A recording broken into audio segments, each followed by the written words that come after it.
Welcome to Talkin VAWLS, week number 5.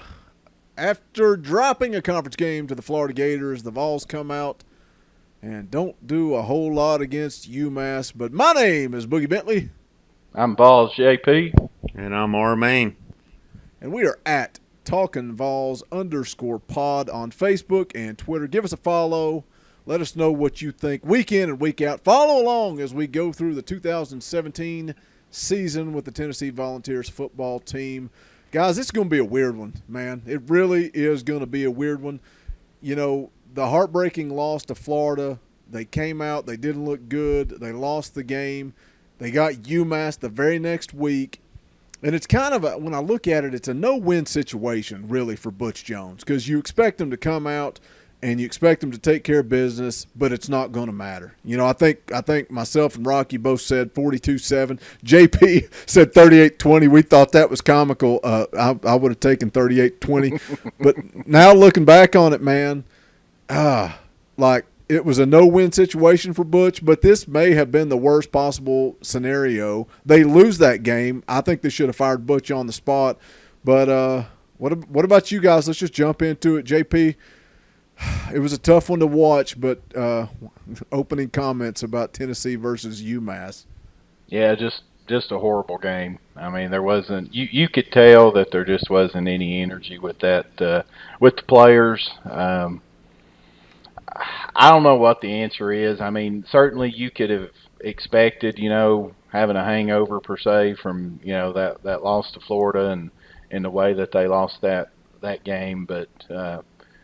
I'll also say, and I said it in the season preview. I mean, these are the type of games that we've witnessed over the 4+ years that Jones has been down there. That we've seen these type of games where on paper you think that it's going to be a complete mismatch and it shouldn't be a game, and then there we are in the fourth quarter.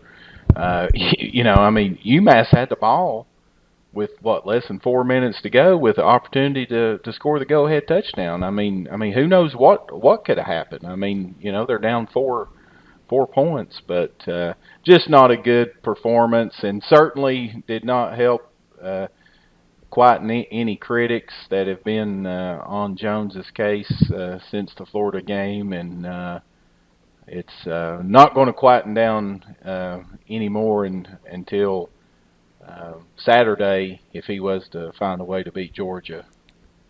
Well, we were talking off air, comparing this to previous years' games, the worst games maybe in our last 10 years of football, and we're comparing it to the loss against Wyoming and the games against UAB. Just so many games that the Vols came out flat, but that Wyoming one, man, is maybe the worst one. But Rocky, where would you rank this?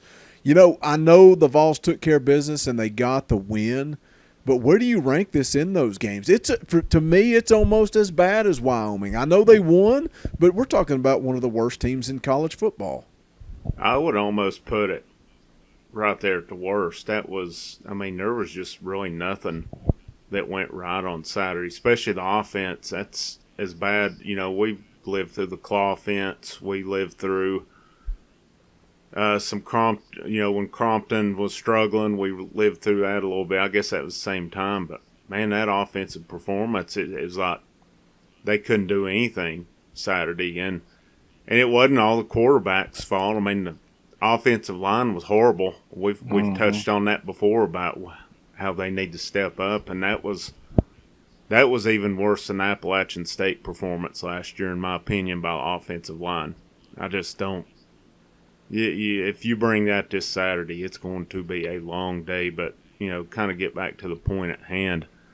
That was a bad performance. I mean, when you look up in the stands in the third quarter and it's over half the people have fouled out and it's a 4-point game, that kind of tells you what you need to know about everyone's thought process right now. I have never seen Neyland Stadium empty like that in a game that's still in doubt. I mean, never. No, I haven't either. I haven't either. Which I know, I talked to some people today that were down there Saturday, and they were talking about, just how hot it was and stuff, and I'm sure that played played a part in it. These are the type of games when, family takes their young kids and they don't plan on staying past halftime anyway. Because the kids just get restless, and I'm sure that had a part of it, and as hot as it was down there, but still, it's not a good sign for Butch Jones when you've got probably, what do you say, 25 or 30,000 people max that's still in a 100,000 seat stadium, and knowing that the game is still within doubt. No, yeah, I think that's the sad thing is you saying that UMass had the ball with a chance to score to take the lead. It wasn't just once, man. They had the ball several times with a chance to go down and score and take the lead, and that might have been, my biggest complaint about Butch Jones and the way he handles things, man. I shouldn't say biggest. I'm to the point. I have so many complaints now. I'm so frustrated. But the quarterback situation, it's like the Herd situation last year. That we beat it into the ground, but at the same time, it starts with Butch Jones, and he did not handle that situation correctly. And that led to that team losing games. There's no doubt in my mind. And now we look at the UMass game, and like Rocky said, the offense was playing terrible, but you can't put all that on Dormady. And then he switches to 2 at maybe the absolute worst possible time that he can make a quarterback change. He makes a quarterback change, and then it's almost like he's so stubborn that he just leaves him in for, I think, 3 series. 3 series, yeah. And the offense did absolutely nothing. If he had put him in the second quarter to mix things up, I would have been okay with it. But I just feel like, and maybe it's easy for me to say sitting on my couch in East Tennessee, he shouldn't have put him in now. But I just felt like the timing was absolutely awful, and the offense did absolutely nothing, and he just kept sticking with it. Typical Butch Jones, piss poor management game of this management football team. Yes, that's what we've questioned him on all along. We don't question him on recruiting or marketing and all that stuff, but game management when it comes to X's and O's, I just don't think he has it. And maybe I hope he proves me wrong on Saturday. I hope they go out and they take care of business against Georgia. But right now, it's kind of hard to believe that's what's going to happen. Well, you look at it, and like you said, I think just the timing of when he put Gorentano in was bad. In the first half, when the offense wasn't doing anything, I thought that was the ideal time to get him in and see if you could change it up. But the time he changed it, they'd scored 3 of the last 4 possessions, so that was not the time to change it. In my opinion, I understand he wanted to was trying to catch a streak or something, but that was the wrong time for it at that point. I mean, you've gone that far with him, and it wasn't not all Dormady at that point. I mean, when the line couldn't block a high school team on Saturday, you just can't put it there. But it was poor management, and it's becoming unfortunately, it's becoming a pattern down there. Yeah, I think that his emotions probably got the best of him there when he put Garantano in. I'm pretty sure that we had it like 3rd down and 5, just past 50-yard line, and Dormady could have ran for a first down, and instead he throws it out there on that, throws it to that covered receiver, so he ends up punting. And you could tell right then that Jones was not happy with that. So I think his emotions probably got the best of him. But I agree with Boogie. I was thinking put him in second quarter. If you're going to put him in, if you rode him all the way through most of the third quarter, the entire game, and the game's still in doubt, and then you throw him in that situation.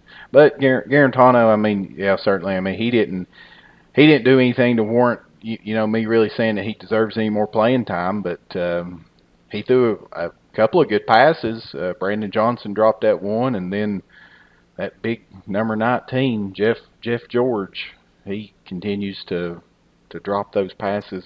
That was a bad throw, though, but still there's no excuse for dropping it. But if he leads him, that's a touchdown.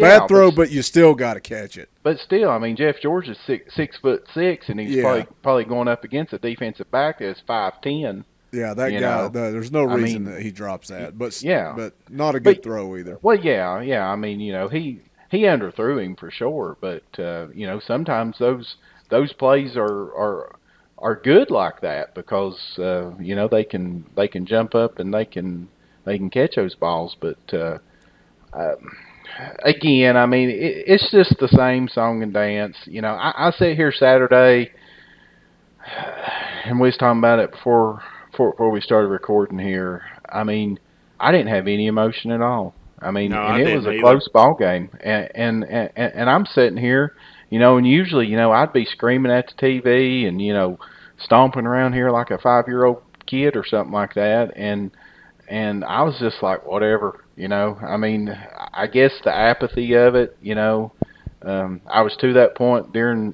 Dooley, and I don't think it's that bad yet, but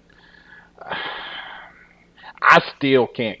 I still can't get over us losing the East last year. I mean, that just leaves a horrible taste in my mouth. Losing to South Carolina and especially Vandy, and just pissing away that opportunity. It's like Jones has had this program just on the brink. It's like every time there's probably been 4 or 5 situations, games in his tenure that Tennessee has had the opportunity. You think, man, we win this game or we do this, and this thing is going to start rolling because he does do a lot of things right, and he has. I have no doubt that he has given 110% effort to turn that program around and try to win football games. It's just that I don't think that he's got what it takes on game day to actually do that. And unfortunately, that's the most important thing. That's what everybody is going to judge him on, is the win-loss record. And that's what ultimately is going to be whether or not he continues to be the head football coach. Well, that's why he's getting that big paycheck. You're paid to win football games. Exactly. That's what it comes down to. And that's usually our podcast gets a mostly positive feedback. I mean, typically every comment we get is pretty positive. And last week we got a lot of hate, way more hate than we've ever gotten. And a lot of people saying that we're basing our decisions off of one game. We're not That's basing not true. our comments or decisions off of one game. We're basing it off of over 4 years of coaching, and especially like you said last year, them just pissing away the SEC East. There's no excuse to lose to South Carolina and Vanderbilt. And I think the part that, like, it frustrates me when they do that, and I try to stay on board with Butch, and then he says this stupid crap in these press conferences. And I listened to the one today, and it made me so irate that I just want to turn on him, man. It makes me so mad. Somebody asks him a simple question, and he immediately turns on the media. And he's telling the media what they should be doing and what they should be saying. Just shut up. Shut up. I understand coach speak to a certain extent, but, man, I'm tired of hearing it. It's time to get it done on the field, and if you can't, then just hit the road, man. And I think that Butch Jones is coaching for his job on Saturday at 3:30 in Knoxville, Tennessee. I think he's coaching for his life. It's a must-win, but if we look at history, sometimes that's when Butch Jones steps up and delivers a W. Well, I'll go a little further on that, and I've thought about this. But if we see Georgia come in and blow Tennessee out, that stadium empties out, it's full of red at the end. Georgia, they run off into the sunset with a big win. You got a bye week coming up. You've got apathy at an all-time high. You've got people upset. I'm sure donors are upset. We all know money talks. Fans are upset if they're not coming. I'm not saying I want it. I do not want a coaching change. I think that's the last thing we need down there. But if the train's off the tracks, a bye week coming up, could you see what we would maybe not imagine and see an interim head coach at that point? You just never know. Man, if it gets bad enough. Know. I'm not saying I don't know. I'm not saying it will happen, I'm not ruling it out if it gets bad enough. And especially, of course, you know how it is when they start playing bad or losing, all these rumors start down there, and they're flying heavy right now. If there's any truth to any of it, and you don't know, it always starts when losses happen. It always has. But if, there's division, if there's problems and stuff, I'm not ruling it out. I'm not saying I want that, but what better time than to try to get a jump start going if the team is lost and gone at that point. That's the biggest question that me and JP were talking about. Has he lost this football team? Look at the season. Last season, we talk about how they could have been 10-2 playing for the East, playing in a major bowl game.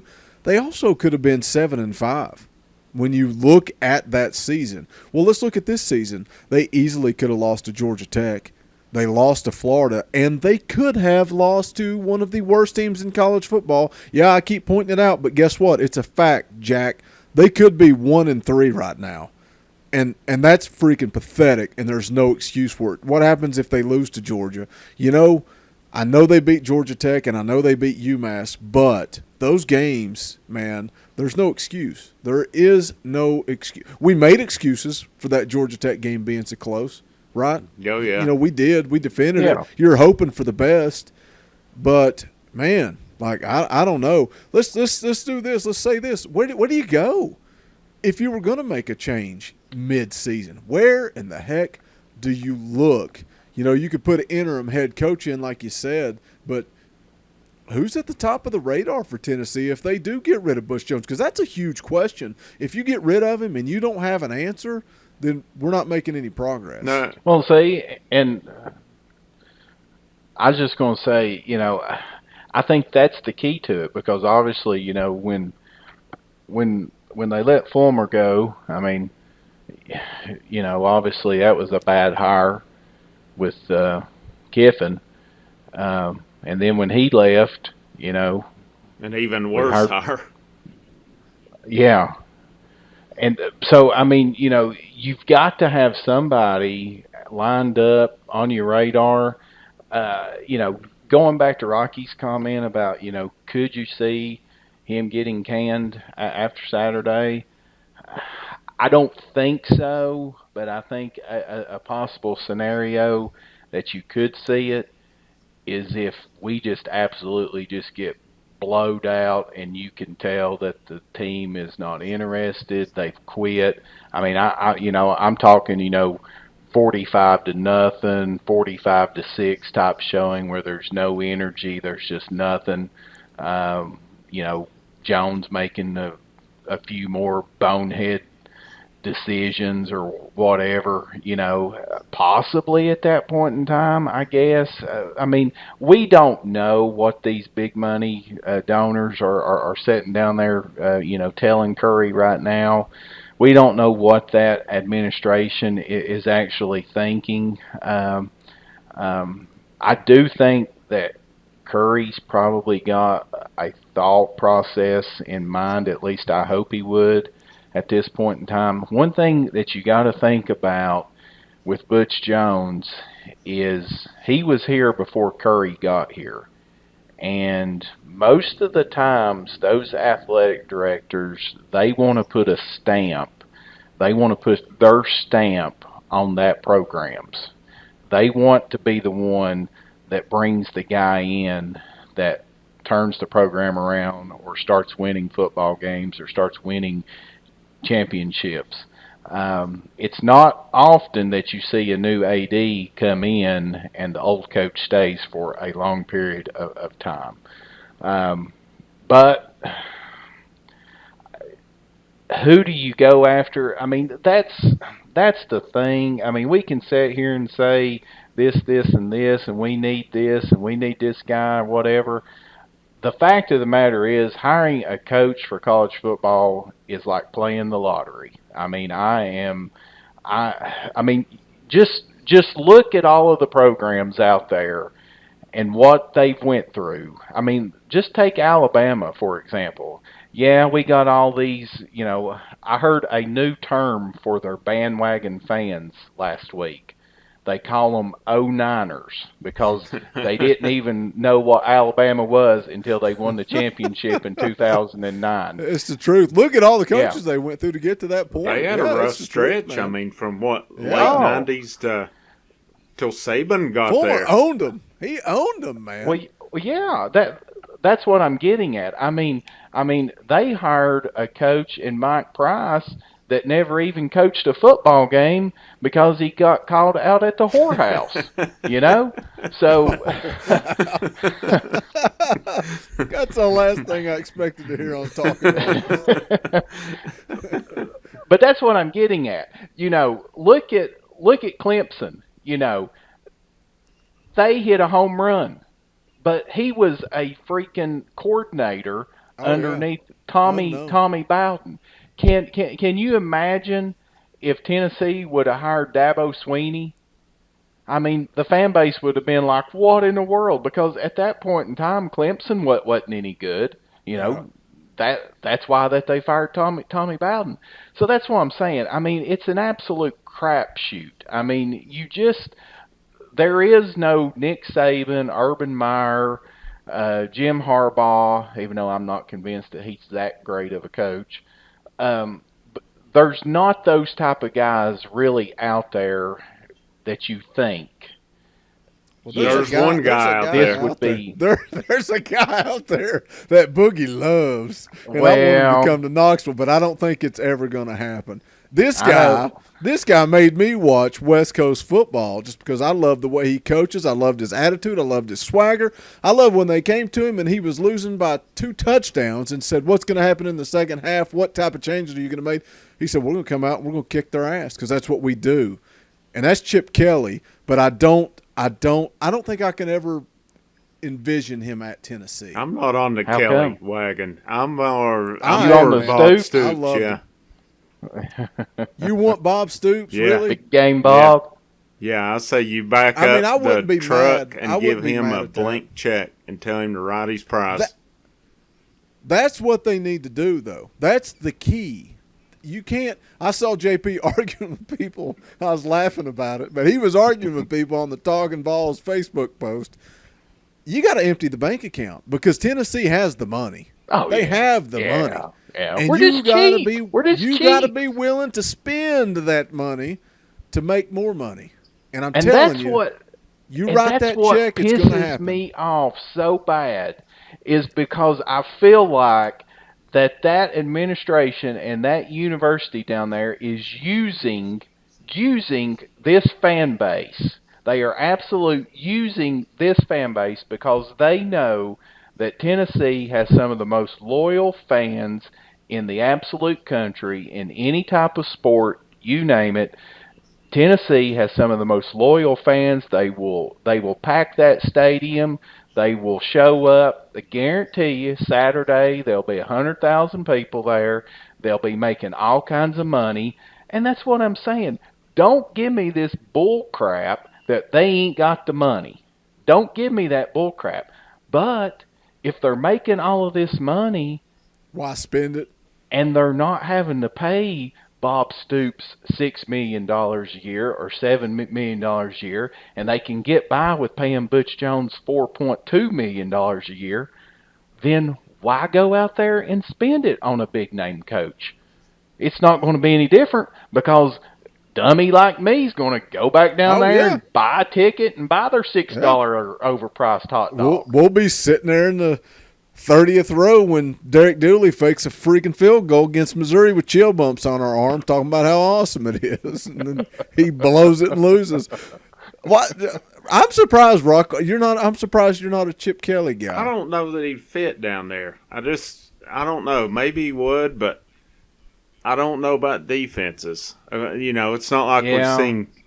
I think our defense is making strides right now, but I don't know. There's a part of me that, he would be good, but I'm more on Stoops or no. I'll be honest. My preference is I think there's only one game that's probably not winnable left on the schedule.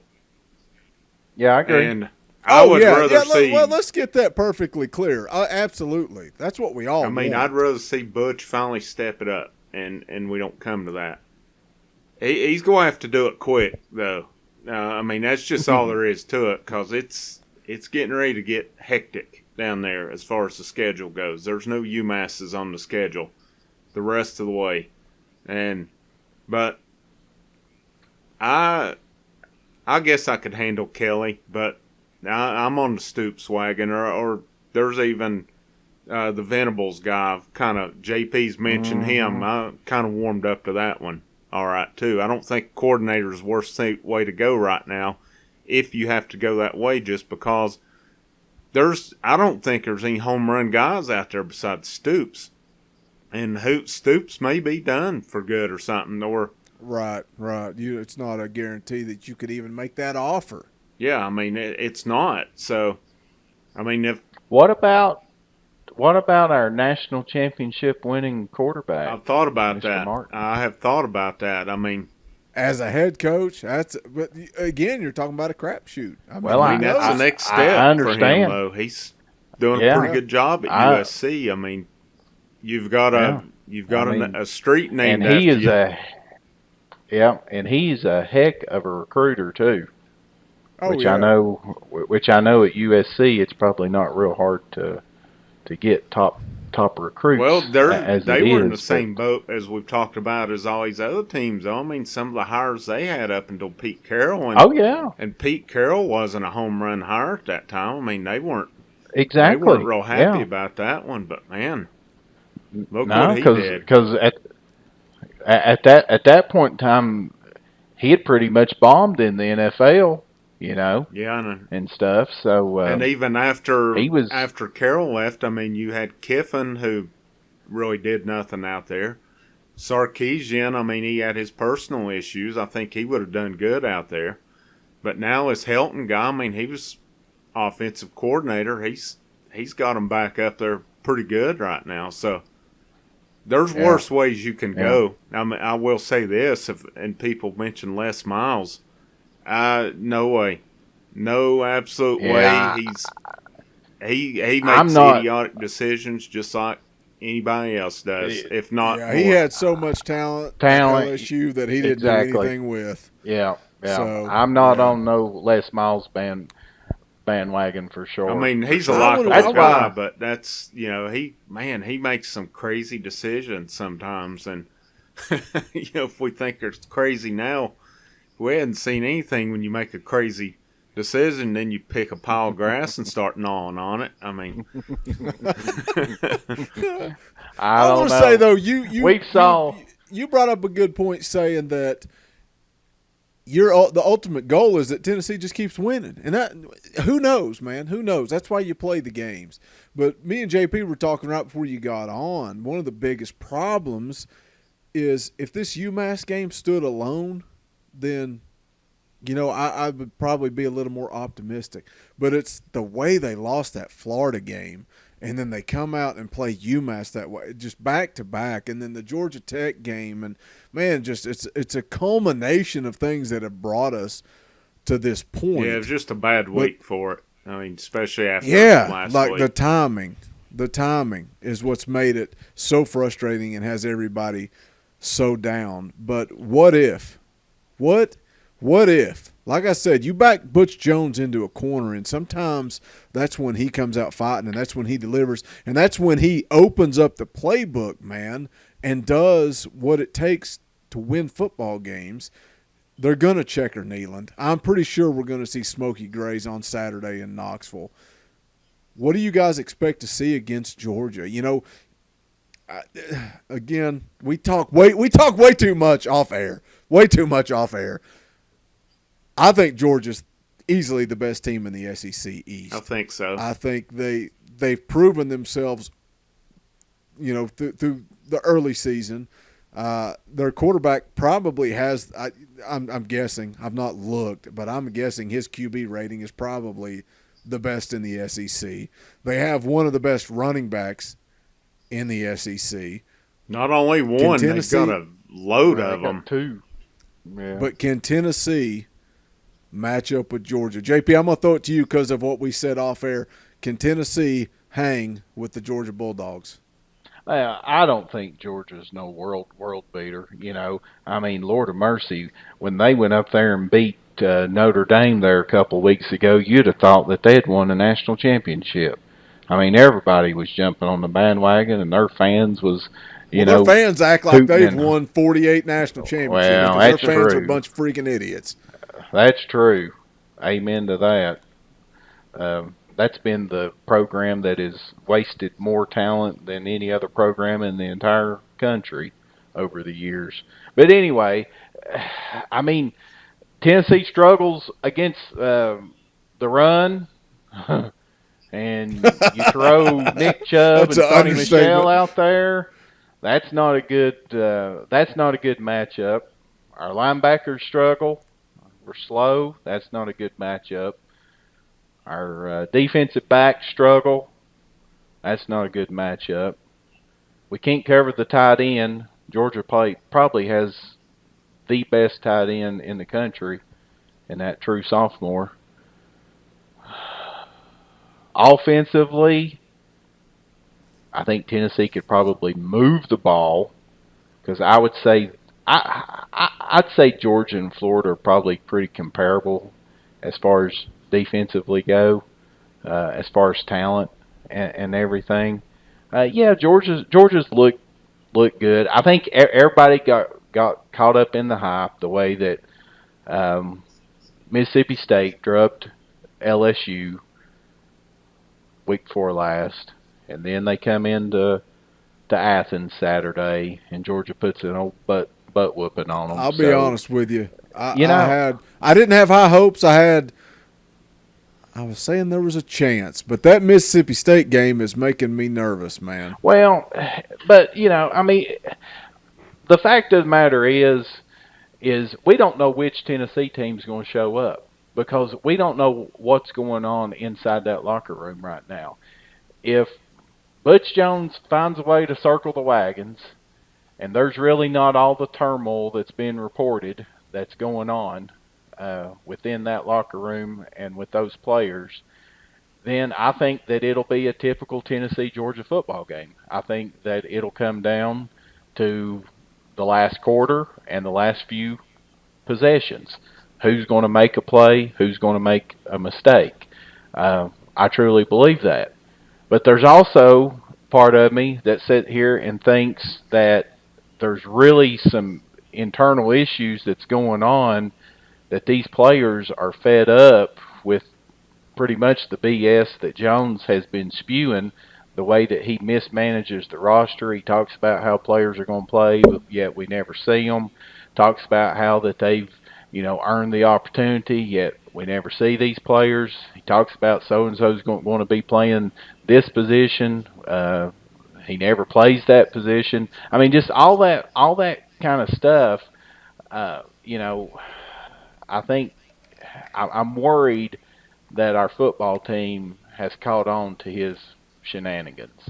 And if that's the case, then it's going to be a total blowout. I mean, it will be an absolute drubbing, and it will be a game that Tennessee fans will want to forget very, very, very quickly. But who knows? I mean, I don't know which team's going to show up. I have no idea. That's the thing you guys talked about this earlier, and I wanted to kind of hit on it, and then I forgot. You guys talk and make great points, and then I lose track of things, and I can't keep track of what's going on in this podcast.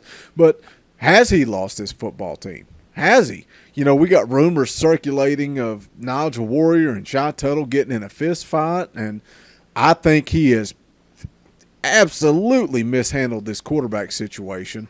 Has he lost the football team? Rock, has he lost it? Or can he, as JP said, circle the wagons and get things done on Saturday? I mean, I think this would be, like I said, I think he's coaching for his life.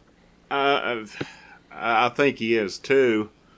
I mean, I want to see, I don't want to see it, but if they get down early like they do a lot of times, I think we'll find out at that point if he's lost the team or not, because if they just lay down at that point, which they never do. I mean, how many times have we seen them come back at this point? So if we're in a even that Florida game, as yeah. disappointing as it was, they never quit. Man, that's one thing you can say about Butch Jones. Look at and his Justin team. Martin running down there and knocking the ball almost a out there at game the goal saving line. play right there. They do not quit fighting. I just don't understand, and you brought it up earlier, how they circle the wagon when they get down. Why do they have to get down to open the playbook up is what I do not understand. Amen to that. Yeah, I mean, so let's frustrating. open it up from the get-go and stuff. But I think we'll learn a lot Saturday as to whether he's lost the team or not. I mean, I don't like to go off the rumors very much because a lot of them are unfounded. They start somewhere, obviously, and a lot of times first smoke, there's fire. But I think you brought the point up, and the biggest thing is I think this quarterback situation has been very mishandled, and there's just no doubt about it. And I even thought, I mean, I don't know. I didn't think when Guarantano went in Saturday that they played hard for him. I'll just be honest. All of a sudden, we seen bad snaps. We seen drop passes, no blocking. Piss poor routes. Some piss poor routes, I just too. don't think they did. I mean, if you watch. It made me wonder, is his pouting has the guys, maybe not playing as hard for him? I don't know. It's a thought, and there may be nothing to it. But I definitely didn't think there was any effort when Guarantano was in there. So that led me to believe that maybe there's some division there amongst the team. I don't know. It's definitely possible that the team could be lost, but we'll find out. I mean, they're still 3-1 at this point. A lot left to play for. I mean, if you beat Georgia Saturday, you're right back in the thick of the East at that point. He's going to win back a lot of the fan base. Not all of it. But if they beat Georgia, he's going to win back some of this fan base. But I think when you look at the quarterbacks, if you made me right now pick a quarterback, I'm taking Dormady all day, every day. I think so. There's no doubt about it. So why is he even putting 2 in the game? I don't. That's just creating more division.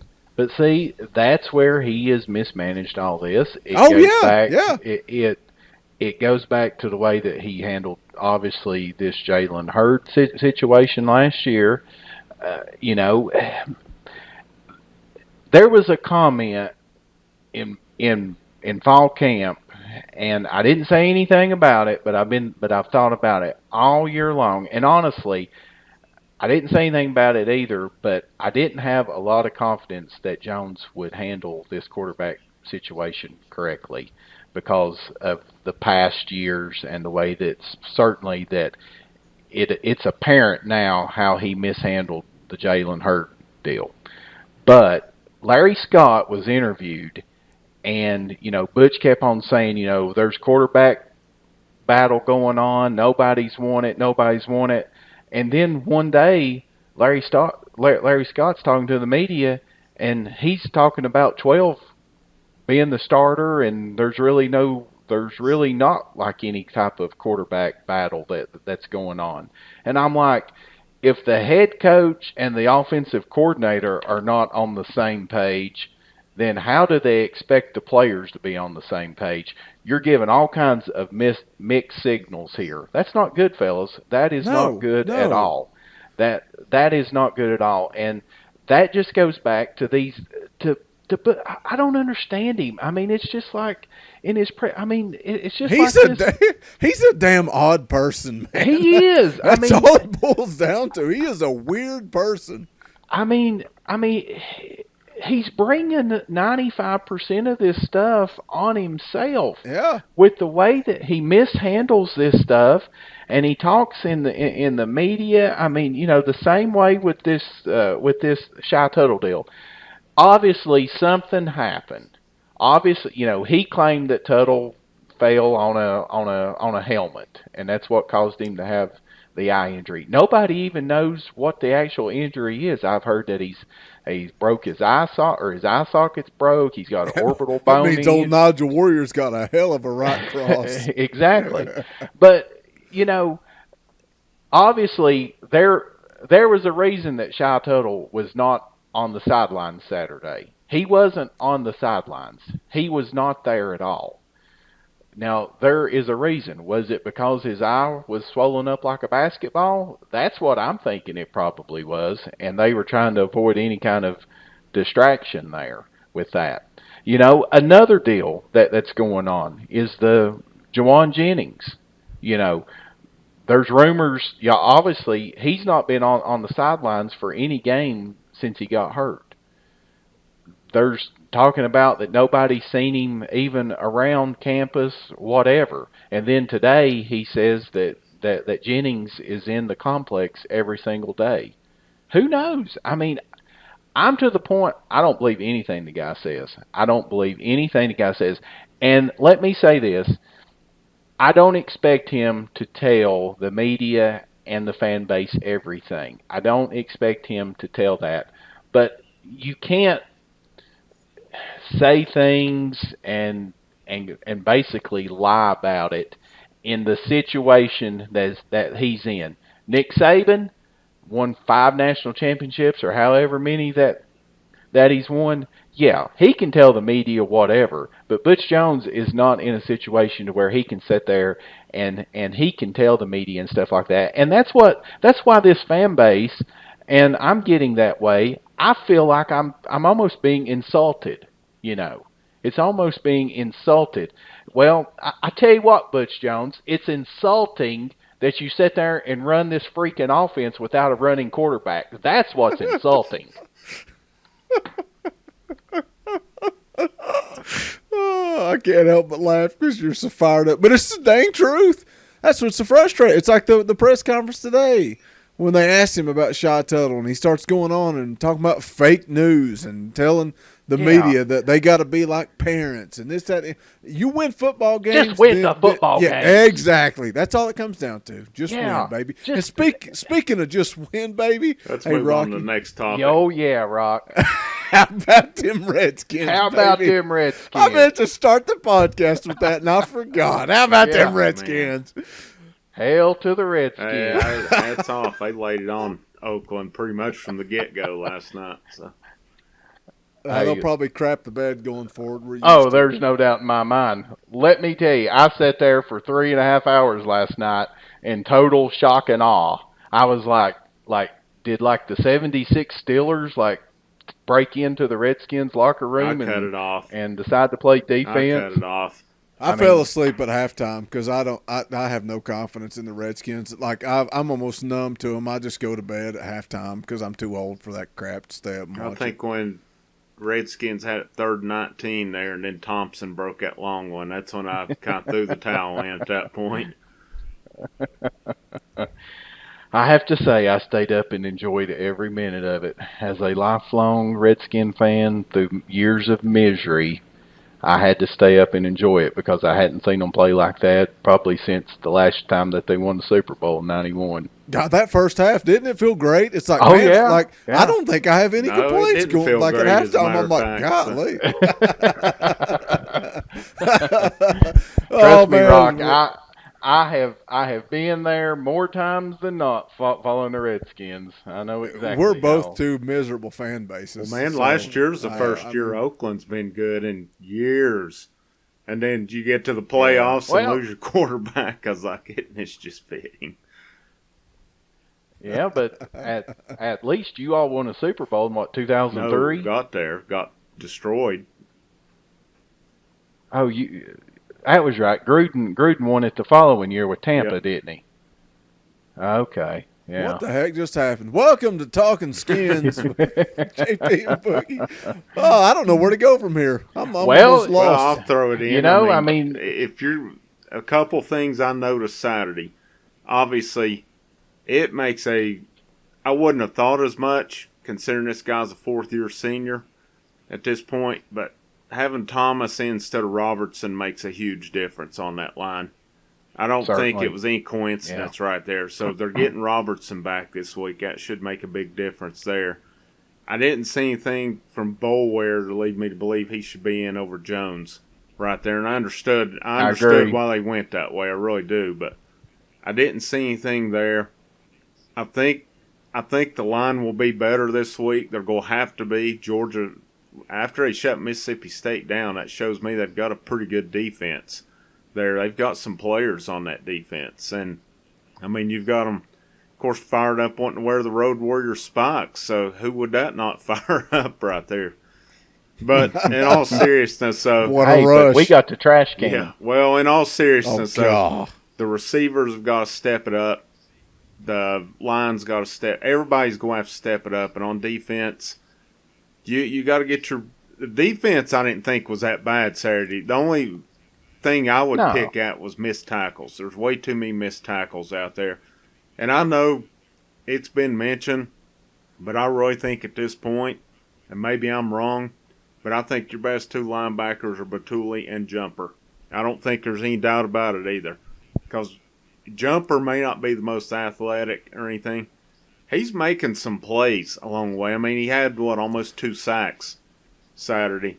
But a lot of times I see him step up against a team like UMass or Indiana State, because he has the speed to compete with them. But then you throw him in with an SEC team, and that's when his speed really shows that it's lacking. But something I saw on defense was Wiggins, man. He seemed to take a lot of snaps on Saturday. I was going to say, where has he been? He looked like a totally different cornerback than we've got on the team. I mean, totally different. And that's just play him. Just let him play against these SEC teams. Just let him play. That's something. It is like Joe. He claims that he's been hurt. Well, he probably was in preseason. I guess he was. I don't know if he was truly hurt or not. But it's obvious the last 2 weeks that Wiggins wanted in the game. I mean, he caused that scene after Indiana State when he got in for the last 40 seconds or whatever. He was bad down there at Florida because, Jones said that they didn't have enough defensive backs healthy to run a dime on that last play. Well, that's a blatant lie. I mean, just a flat-out blatant lie. I mean, yeah, definitely. So then they put him in yesterday or Saturday. He's got tight coverage. He made a couple of decent open field tackles. I mean, he looks light years ahead, better than anything that Justin Martin has ever put out there. Oh, and speaking of the cornerbacks, I about fell out of the chair when Andre Ware spoke up and said that Emmanuel Mosley loves contact and loves the hit. I didn't even hear that. Dude, I about fell out of the chair. I was like, you have got to be kidding me. Well, what I think's funny is you put Wiggins in the game, and all of a sudden you're playing press coverage. Yeah. Where's that at against Florida? Why are you playing 10 and 12 yards off the ball against Florida, and then you put Wiggins in against UMass, and now all of a sudden you got balls? Well, come on. That goes back to another one of his issues is mismanagement of the roster. I mean, look at Alvin Kamara last year. But did anybody really think that Alvin Kamara was better than Hurd, other than Robert Craig? I know you're listening, Robert. I love you, buddy. You're the only man that ever told me that Kamara was better than Hurd. I questioned it until the Hurd drama. I questioned it. I thought he should have gotten more touch. Now I thought Hurd was pretty daggone good, though. I don't know that I would have said he was better, but I thought he was. I thought he brought a whole lot more, and he had more game-breaking speed, and he was more of a pass-catching threat. But oh yeah, and he fit that offense to a T. Like exactly, so much better in the offense. But Rocky keeps bringing up the offensive line, and they were piss poor Saturday against UMass. Horrible. Like every yard that John Kelly earned was on him. And I think he ended up averaging between 4 and 5 yards a carry, but how much of that was on him? Just making plays, and he had a couple of long runs, but golly, man, he's a stud. He did. He earned every bit of that Saturday because there were no holes there for him. I mean, I don't know how many times he broke off a tackle or two and busted out some more yardage. But I think we'll see a different story with Robertson back in. I think it makes a huge difference. Where was Callaway? Saturday? I don't know. They threw what him. happened? He wasn't even on the field half the time. Yeah, I know it. That's like it's not a matter of like At one point, I said, is Dormady just looking down Johnson? Like, why is he going to him every time? Well, we kind of started watching, and I was like, Callaway's not even on the field. and that just leads to a whole nother conversation. I didn't think that game was Larry Scott's finest for sure. No, I didn't either. I thought that was he didn't adjust to anything that UMass was doing. I mean, honestly, UMass outcoached them Saturday. I mean, really, honestly, and that's bad. He kept running into their stunts. I mean. And then he got there. The only pass pattern that they were even trying to run there most of the game was that slant to Brandon Johnson.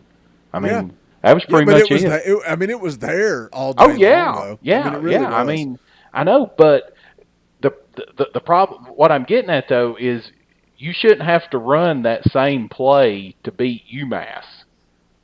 I mean, you should be able to experiment with different plays and kind of fine tune, patterns and get your receivers to, run different routes, those type of things like that in a game like that.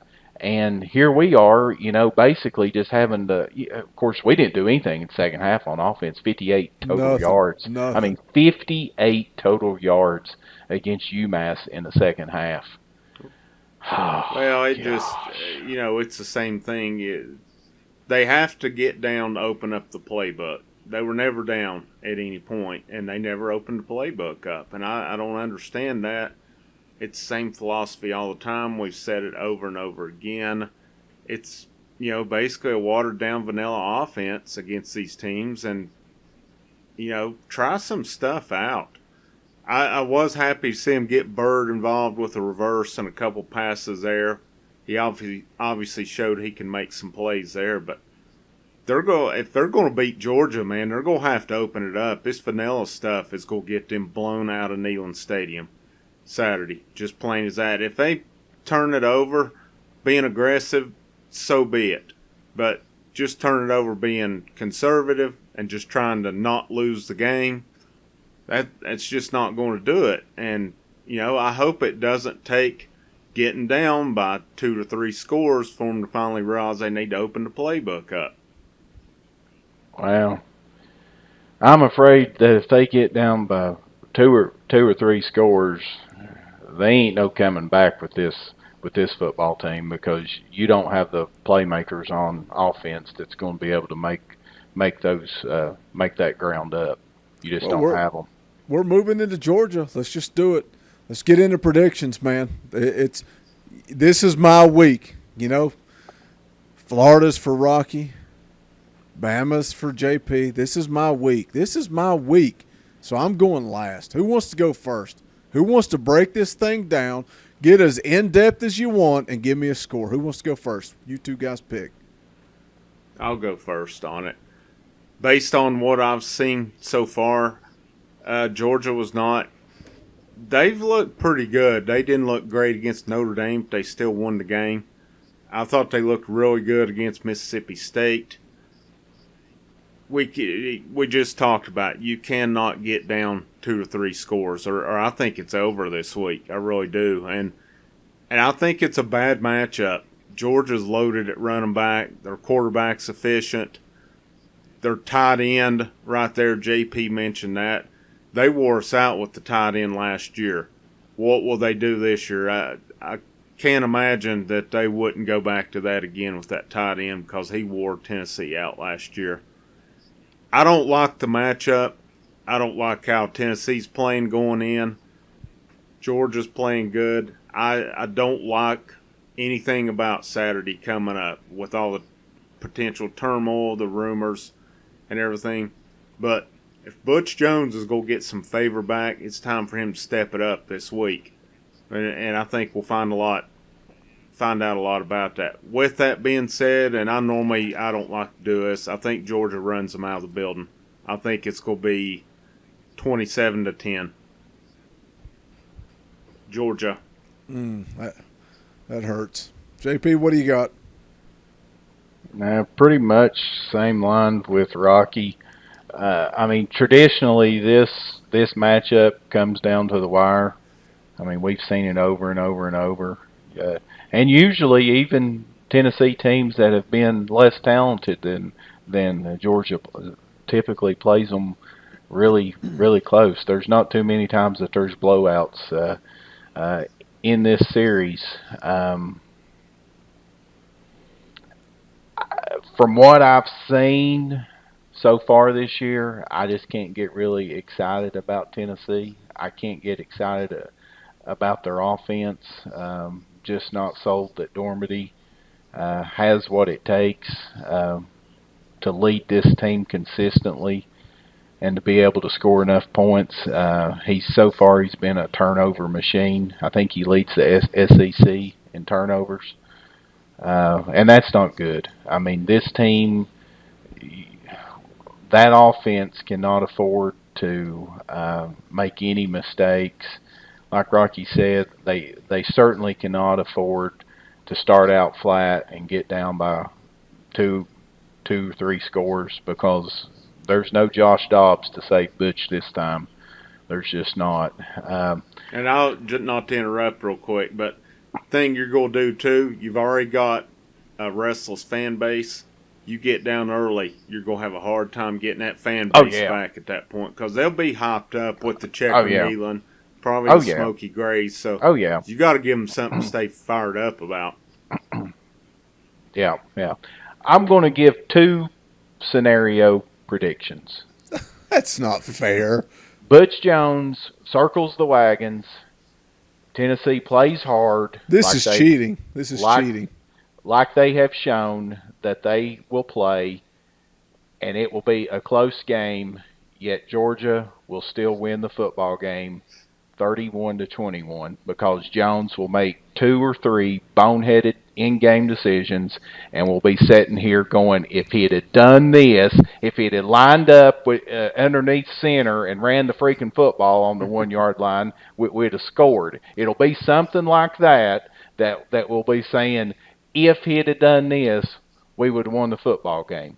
If he circles the wagons and Tennessee actually competes. My fear is they've checked out, and if they've checked out, boys, it's going to be ugly. 38-7, Georgia. Oh, my gosh. This might be a first in the history of Talkin VAWLS. I mean, you guys have laid out all the facts.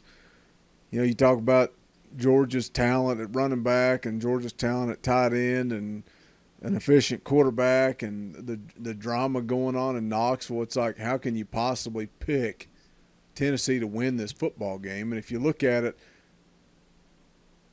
with the facts, you'd probably say something like Georgia 27, Tennessee 17. But unfortunately, you don't look at it with facts. You look at it with heart, and you know that Butch Jones is backed into a corner, and you know that they're going to bring the Smoky Grays, and you know that we're going to checker Neyland, and you know when Butch Jones is backed into a corner, he delivers, and you know that we're going to run the ball with John Kelly. You know the defense is finally going to step up. You know we're going to have their right men in place to make plays, and you know that Tennessee is going to rise to the occasion, and they're going to win 27-24, and we're going to come back and we're going to talk through the bye week about how all things are shining on Rocky Top. But sometimes you don't always look through those glasses. Sometimes you look through reality. And if I'm being honest with you guys, I think Tennessee loses this football game. I really think it's probably going to be a 10 to 14 point win for Georgia. You know, I'm having fun there and throwing the Lee Corso at you, but I legit think that Georgia wins this football game something like 27-14. I mean, that's my pick. I'm going on record as saying. And it's frustrating to say that, but I just don't think Tennessee's shown us anything to this point that you would pick them to win this football game. No, I don't either. Yeah. It's It's depressing to sit here and say that.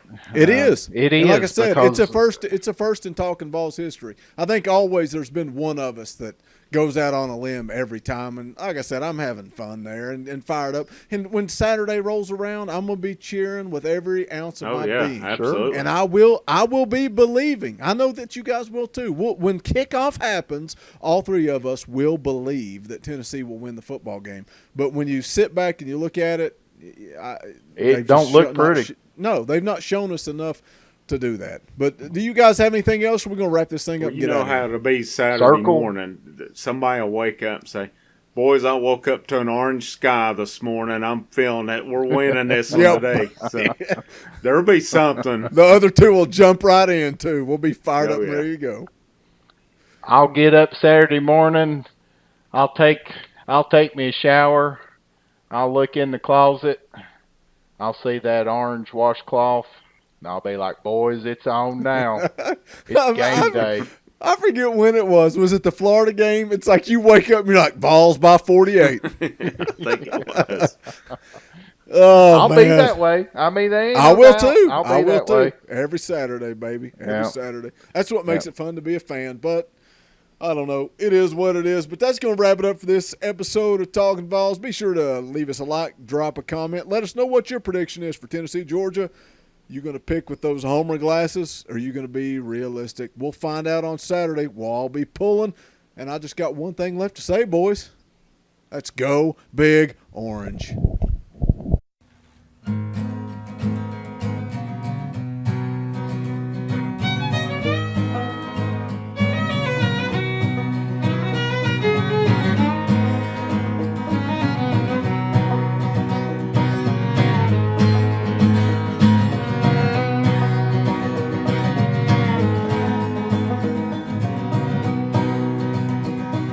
Jack Kerouac, he drank himself to death in New England, and I'd like to take his hand and say, Jack, man, it's okay.